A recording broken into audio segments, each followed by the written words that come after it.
Welcome to today's Wealthlab Podcast with Phil and Scott. Today we are going to go through a little look behind the looking glass in terms of what our emails look like and what the types of spam I'm getting as an advisor. Speaking of things that we've received, I just want to talk very briefly today. Instead of my usual 20 minutes of waffle, I got what I reckon is the best scam attempt that I've had to date, and it was so good it nearly got me. So I just wanted to share it with anyone that's watching.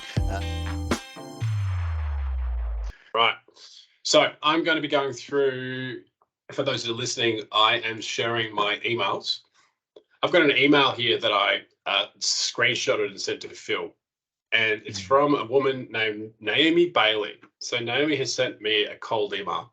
Hi Scott, I represent Financial Services Review APAC magazine, reaching 83 qualified print and digital subscribers across APAC.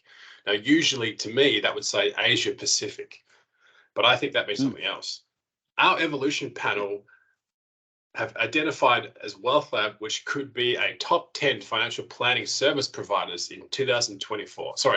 In 2024. You would have a full feature, a comprehensive profile for Wealthlab in this issue, and have leadership contributions to our subscribers. Then it sort of basically goes on, blah blah blah blah. You can have this for $3,000 US. That's all. Just pay $3,000 and we're a top 10 financial planning firm. That's pretty easy. Oh my God. Who would have thought? That's an interesting one. So, righto. Okay. There's a Jerry Seinfeld joke, and I encourage you, listener, if you're listening to this, there's a Seinfeld stand-up joke talking about every real estate agent, every accountant, every mortgage broker, every financial planner. And this is, I guess, back in the 80s, you walk into their office and it's got best producer, Southern Region, Q4, and it's a large plaque or it's a big trophy. And it's these like grandiose things that professional services businesses will do to try and create credentials for themselves. And I just think it's a bunch of bullshit. Anyway, have a look. This is what the website looks like. It looks like a circa 1999 website. And it's got a bunch of people that you can see have clearly just paid to be on the website because it's a pay-to-play type business. What a dodgy website. It is a little old school. Yeah. Looks like something I would have looked up on the Apple IIe. Yep. That's exactly it. And then, this guy's just basically, it's just the classic when you see like the Forbes magazine profile of someone on the front of the magazine, and you can just see that they've paid to put themselves on and look like they know what they're doing. But I don't know. It's not really counted if you're paying for it. It's not a genuine reward. Yeah. No, that's right. But it's the same. It made me cast my mind back to my pre-financial services days. We're going back about 1 million years here, judging by the amount of grey hair I just had to shave off earlier today. But when I had the coffee shop, mate, and we were one of the top 10 coffee shops of Brisbane. Now, it might have cost me $2,500 to get into that spread in that magazine. But mate, it happens in every industry. It's just the old advertorials, pitched as a written article, pitched as content. It's really just an ad that someone's paid for, which is quite funny. So the tool I didn't read is if you're looking at engaging with a financial services professional, I reckon Google reviews are the way it's at. I reckon they're the most honest, they're the best. What do you think? Yeah, I would agree, mate. I'd agree. And I'd say it probably doesn't even stop just at financial services professionals or any kind of professional service. Like, we were just talking earlier about fund manager updates or economic updates. You've often got to look at who's written the economic update and what they're trying to flog you, because quite often, they can twist the data to paint any kind of pitch sheet. So, I think you see a lot of that. A lot of ads that maybe aren't. Okay. So Phil's being a big chicken and not identifying the manager. So we don't need to identify the manager, but there is certain, like, I'll give you an example. If you happen to be a fund manager that runs money, you will buy a database of financial advisors' emails and try and send them your thought leadership articles or your performance numbers or whatever it is, just trying to basically get your branding in front of them, so that they'll then be considering that product for their investment committee. And if you can consistently say something like, oh, the market's going to crash, you're usually right once every 7 years. And that's just what this manager had been doing, pretty much just talking their book. They run what's called a small cap fund, which looks at investments that are outside the top 500 stocks, so 500 to 1,000, which is usually the small cap market. And they're usually like businesses with turnovers between 2 million to 30 million. And they'll be trying to identify the ones that are doing the best. And lo and behold, this thought piece article was saying that the big ones are completely overvalued and the small ones are undervalued, and therefore we should be putting client funds into that. That was what the crux of the article was. Well, that was the first one, and then 3 months later we got an article saying that small caps are where it's at, and the big ones are.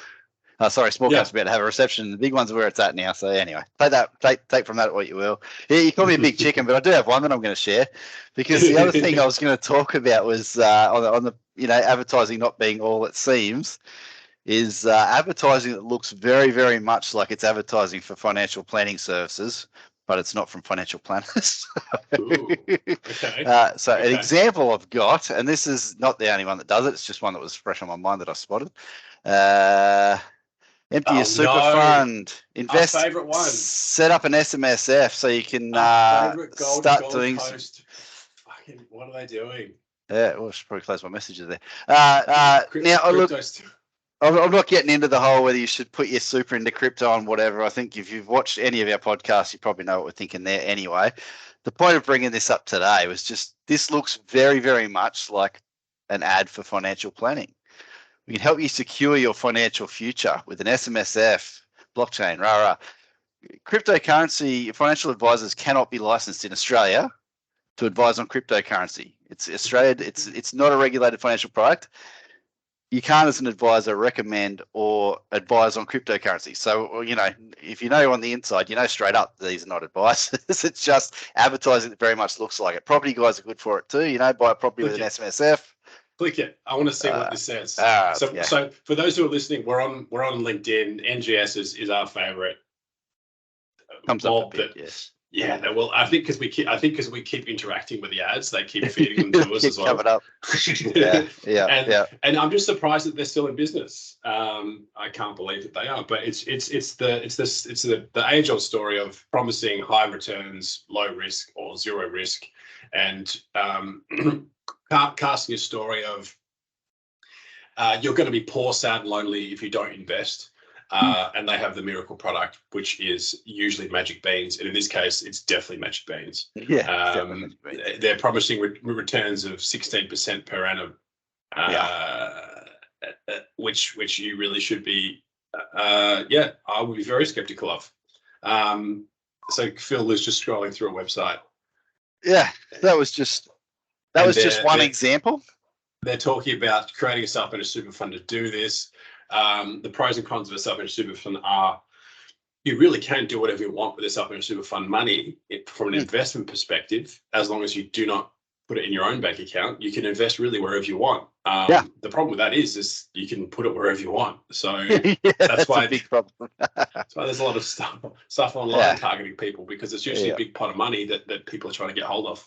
Yeah, and the amount of people I speak to that they've clicked on an ad on Facebook, buy a property through your SMSF, blah, blah. I'm talking to that person and they're like, hey, I just spoke to this financial advisor. They've told me to do this. They've told me to do that. We plug the name into the financial advisor register. They're not a financial advisor. They're just an educational consultant that's, may refer you to a financial advisor or an accountant or someone to set up whatever structures you need. But I guess the point of why I want to bring this up is you'll see a lot of advertising for financial products, investment-related stuff, SMS-related stuff, SMSF-related stuff that looks and feels like advertising from a financial planner that is not. So that was that. There you go. Thank you very much. All right. No worries. Well, so is that the thing you actually got to show? No, this is the other thing I was going to show. So I got this the other day. Now, I've screenshotted it because for obvious reasons I wasn't about to upload or open any of this stuff on my work computer. So I just sent some screenshots. So I can't click on any of this stuff. It's all static. But basically, I got this text message. Now, looks kind of like a text message you would get from MyGov, except normally the MyGov ones only say ATO, but I didn't pick that up at the time.